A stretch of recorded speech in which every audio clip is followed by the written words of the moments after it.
ചെറുപ്പം മുതലേ സയന്റിസ്റ്റ് ആവാൻ ആഗ്രഹിച്ച ഒരു കുട്ടിയായിരുന്നു ഫ്ലിന്റ്.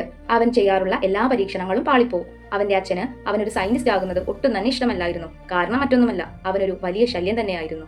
അവൻ സ്പ്രേ ചെയ്ത് ധരിക്കുന്ന ഒരു സ്പ്രേ ഓൺ ഷൂ കണ്ടുപിടിച്ചു. പക്ഷേ അത് അടർത്തി മാറ്റാൻ പറ്റാത്ത ഒന്നായി പരാജയപ്പെട്ടു. അവൻ വളരുന്നതോടൊപ്പം നാട്ടുകാർക്കും പ്രശ്നങ്ങൾ ഉണ്ടാക്കിക്കൊണ്ടേയിരുന്നു. ഫ്ലിന്റ് ഒരു പുതിയ മെഷീൻ കണ്ടുപിടിക്കുന്നു. അത് വെള്ളത്തെ ഭക്ഷണമാക്കി മാറ്റും. പരീക്ഷണത്തിനിടെ ആ യന്ത്രം നിയന്ത്രണം വിട്ട് ആകാശത്തേക്ക് പറന്നു പോകുന്നു. അങ്ങനെ ആകാശത്ത് ഒരു വലിയ വിസ്മയം സംഭവിക്കുന്നു. വലിയ വലിയ കാർമേഘങ്ങൾ വന്ന് ഭക്ഷണം മഴയായി പെയ്യാൻ തുടങ്ങുന്നു. എല്ലാവരും അത്ഭുതത്തോടെ കണ്ണു തള്ളി നോക്കി നിൽക്കുന്നു. എല്ലാവരും മഴയായി പെയ്യുന്ന ബർഗറും പിസയും ആർത്തിയോടെ തിന്നുന്നു. അങ്ങനെ അവർ ഫ്ലിന്റിനെ അംഗീകരിക്കുന്നു. പിന്നീട് ഓരോ ദിവസവും നാട്ടുകാർക്ക് ഇഷ്ടപ്പെട്ട ഭക്ഷണങ്ങൾ മഴയായി പെയ്യാൻ ഫ്ലിന്റ് മെഷീനിൽ പ്രോഗ്രാം ചെയ്തു കൊടുക്കുന്നു. എല്ലാവരും ആർത്തിയോടെ ഭക്ഷണം തിന്ന് കൊടുക്കുന്നു.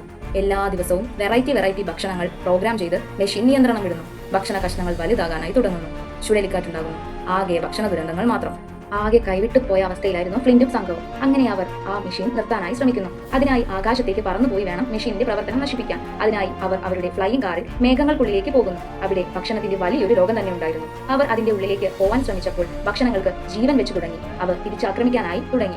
അവർ മെഷീൻ നശിപ്പിക്കാൻ അവിടേക്ക് കടക്കാൻ ശ്രമിച്ചു. പക്ഷേ എല്ലാ ഭക്ഷണങ്ങളും അവനെ ആക്രമിക്കാൻ ഒരുങ്ങി നിൽക്കുന്നു. അവൻ അവന്റെ കയ്യിലുള്ള സ്പ്രേ ഓൺ ഷൂ കൊണ്ട് യന്ത്രത്തിന്റെ മുഖ്യ പോർട്ട് അടയ്ക്കുന്നു. അങ്ങനെ അത് നിൽക്കുന്നു.